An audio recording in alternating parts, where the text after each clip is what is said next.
That's kind of why I wanted to pick your brains. I mean, it's probably self-interest for me as well, because I feel like Kelp is kind of similar to Animal Experience International in the fact that it's a like healthy, positive, symbiotic relationship between humans and animals.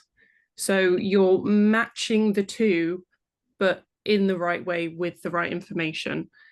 And I think for you, especially, you've got a real mission because, the sanctuaries, it might bleed into animal tourism, which is just the most misunderstood sector of tourism. Um, Truly. so you kind of, do you feel like you have to combat that? Like, do you come into a lot of difficulties with, giving people the right information and centers not having the right information? Oh, yeah. I think that maybe, well, especially in the pandemic, all I was doing was like teaching because like no one was traveling. And everyone was dreaming of ideas. So it was a lot of like, what is ethical tourism? And then was like, if we're defining something as ethical, it must mean that the counter exists. So then, like, discussing like the ins and outs of like things are not great. Um, You've got centers that are and the irony is you can have a sanctuary. I saw one recently, a koala sanctuary that so professes to be a sanctuary, but yeah, they're selling holding experiences. And you yeah. just think, how is it possible that you are a sanctuary? You've, maybe rescued this animal from deforestation or the pet illegal wildlife pet trade or whatever. And then you're putting them in a stressful situation where they're known, obviously, inherently a wild animal. They're known to Mhm. be stressed, and you're allowing people to hug them. And it's so baffling to me. Um, Truly. Yeah, like I think one I didn't watch it, but I think one of the best programs to further our cause weirdly was like Tiger King because they call themselves a sanctuary. So you can like very easily have that inroad of like just because something is calling itself a sanctuary, just because someone is delusional that they're helping this wild animal, that they're giving it a home, like you're allowed to say whatever you want. There's no international standard of the word sanctuary. And so, even having that discussion, people were like, oh, wait, what?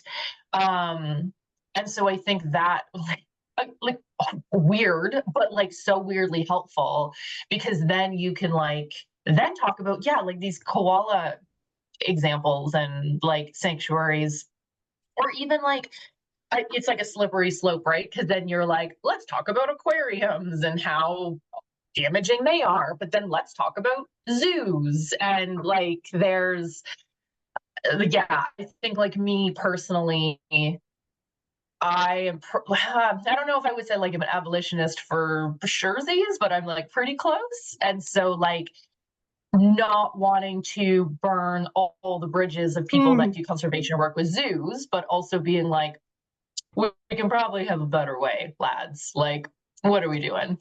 that's it. I mean, It's how do you go yeah. about that, making your selections? Because I mean, the amount of standards you have in place, obviously, you've got the five freedoms at the forefront.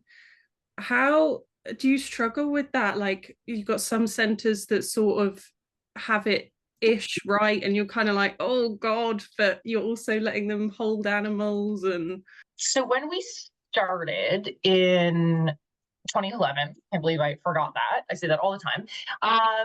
We just kind of started, I think, like so earnestly and naively thinking, like, oh, if you love animals, you must love animals. And I wanted to travel, which is why I said I wanted to visit all the centers. Like, I'm a tactile learner, so I would be able to send people volunteering if I had like done it first. But then it became really obvious that like I needed to go because yeah, on the internet everyone says the the right thing, Mm. and their idea of sanctuary is very different from mine, or things like that. And then yeah, it became like so important to understand. I guess maybe not, that's not the right way of saying it, but I found it really empowering to say, Mm. like, this is my, like, AEI is mine and Heather's. And at any time, if something doesn't feel okay, we get to say no. Yeah. And that's where like consent-based tourism came from. That like was just talking about consent so much, which I think we should. But then it was in the pandemic that I was like talking so much about like animals actually consenting to something. And a wild animal, like elephants, would never consent to have you ride them. Like that's not, No, it's never a thing. let's be And like honest. right. And there's like, there's working dogs that like do consent to work because they co-evolved with us and they love it and it's so Mhm. fun.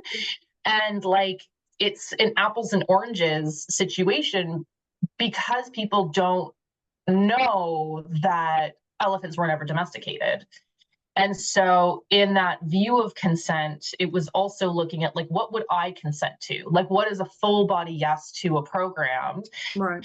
And there were programs that I was like, yeah, this is okay, but they're not the standard. And then the more I thought about it, the more I was like, yeah, that's not why I'm here. Like there's more than enough animal tourism groups that are sending volunteer, not even volunteer, sending tourists here. So Yeah. like I don't have to support them. They've been fine before AEI, they'll be fine after AEI. Like let's go to just like really high standards.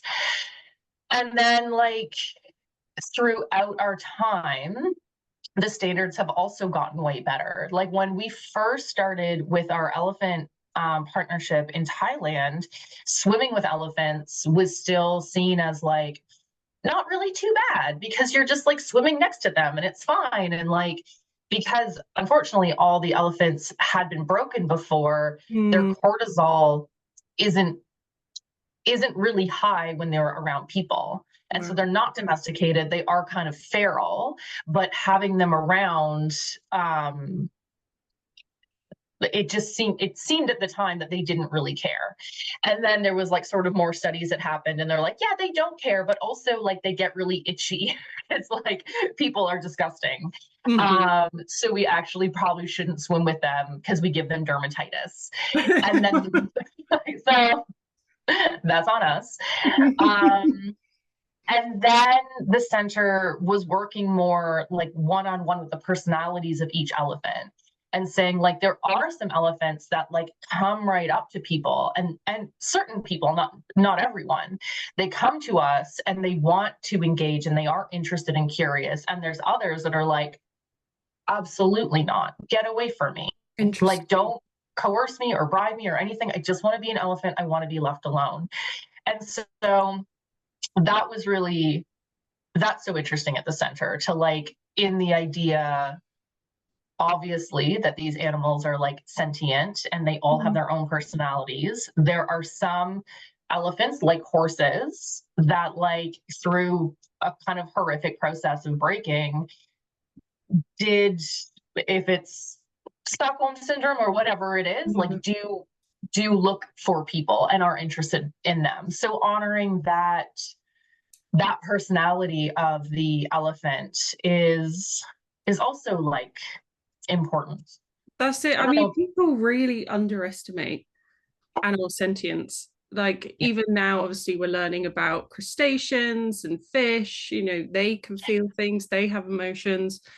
So it's really cool the way where you are, your position in this animal welfare world is you're kind of being able to point, there's obviously growing awareness, but you're able to go there yourself as well, Mhm. which is super cool because Yeah. in your heart of hearts, you got the feel for it.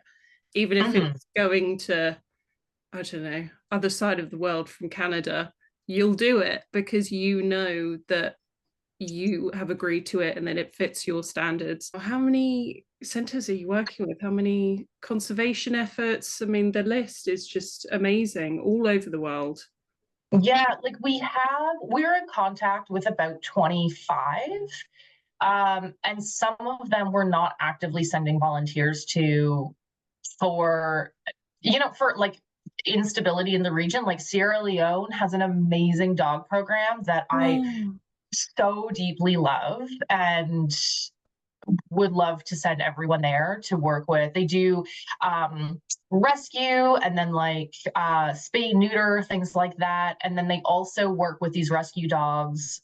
They pair them up with people who have PTSD and people who used to be child soldiers and who oh, lived that's through brilliant. Ebola and now pandemic. And like, of course, dogs are so healing and the Mm. best angels that we have on earth. Um, but the region is just really unstable right now. And so sending people there just can't work. The same with like Croatia. We have like a dolphin program, which we are advertising, but the scientists that we're working with right now are just really struggling to get funds for a whole bunch of different reasons. But one of them is like the war in Ukraine. Like it just has made petrol prices so high that you can't like get on a boat to go look at dolphins. So yeah, so there's 25 that like if we could send in a perfect world, if we could send everyone right now, we would. But I think actively there's probably about 18 programs. Um, but yeah, but there's also like when we first started, I was so lucky to be able to visit quite a few more places and then really understand the difference in standards and then the questions to ask. Cause I went to a lot of places that I was like, oh, this place seems great. I don't know. And then went there and was like, oh, no. Paper And and then then actually seeing it in person, you think, hmm. like a tourist who doesn't, not that that's a bad thing, but like be a traveler, tourist, whatever word you want to use, but not know what you don't know. And if something is calling itself an elephant sanctuary, it must be good. And if someone's telling you the elephant is chained up for its own good, that it must be right because someone from authority has told me this, they're a vet or a behaviorist or whatever.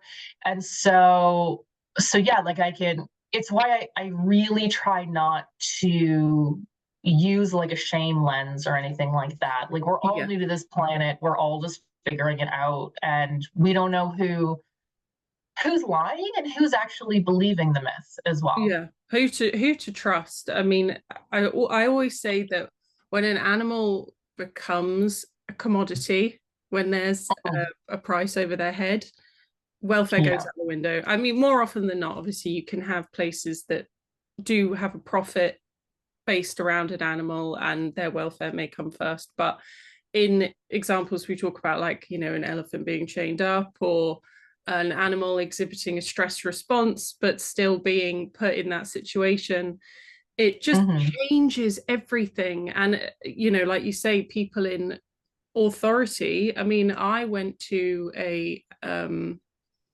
an animal welfare qualification at a college here in the UK, and they Oh, took cool. us to South Africa. And I'm ashamed to say, I mean, I was 18, so it's 10 years ago now, but they allowed us to ride elephants. No, and that's just capitalism, right? Like with Yeah. people as well, you'll hear people say what is like a ridiculous, like, well, women in sweatshops, like at least they have jobs, like it's empowering to feed their families. Where like, no, like exploitation is never empowering. What are you talking about?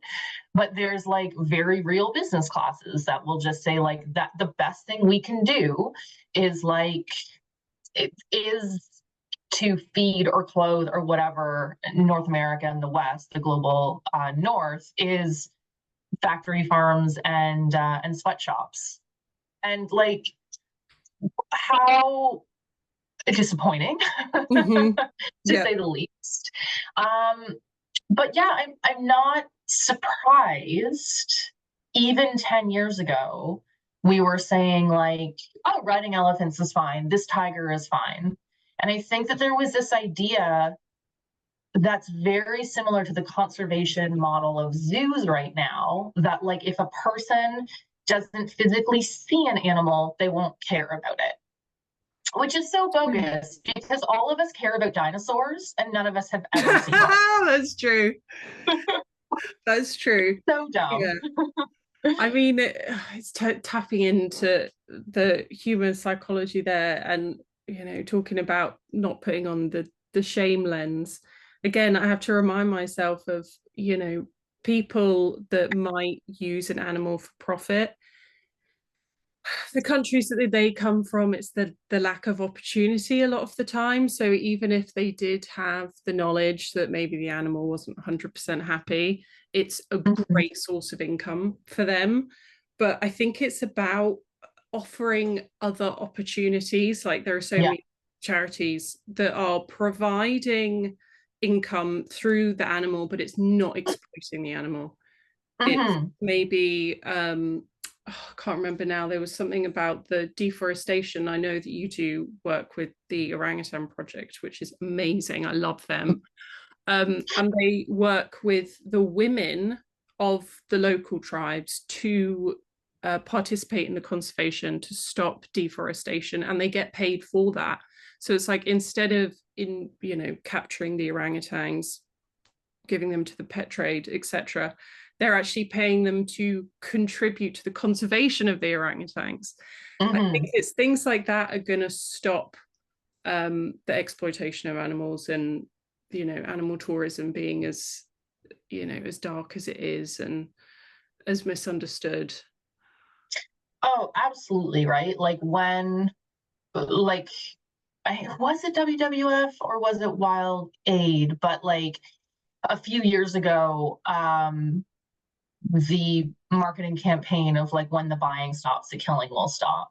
And it's the same with, swimming with dolphins and riding elephants. Like there, there's an unlimited possibility to make money in capitalism. It doesn't have to be exploitative, but this very colonial lens that we've had on tourism for so long has been exploitative. And Mm-hmm. it has been like, I, as a white woman from North America, want to go somewhere and I want to have my experience, which is riding an elephant and seeing a lion Right. or whatever, And I'm right? gonna do that. And that is what I am going to do. And so Yeah. the local people often are just like, well, that's like kind of effed, but like, sure, I want to feed my family. Right. And like, it's that like cliche that is actually true, that most poachers are, well, all poachers are just humans Mm-hmm. that are feeding their family, their addictions, their themselves. And like, they're not bad people. Most of the time, they really like the animals that they're poaching. They Mm. find them so interesting and so cool. But like, if you're hungry, it doesn't matter that a pangolin is cool. Like, if you are suffering with addiction that is from colonization, which is from us, and, exploitative resource extraction, then, like, yeah, of course you kill a pangolin. And, you be sad about it, but also, like, you're more sad if your family doesn't get to eat. So, like, So, it's all those things that are wrapped up. And I think like tourism can seem really frivolous, and at times probably it is. But in that purchasing power is like the really important bit. Like we're unfortunately like in capitalism. So like why don't we make it work for us? Why don't we have more um yeah, just like ethics or even questions. Like you don't even have to be ethical. Just ask questions on like what is going on.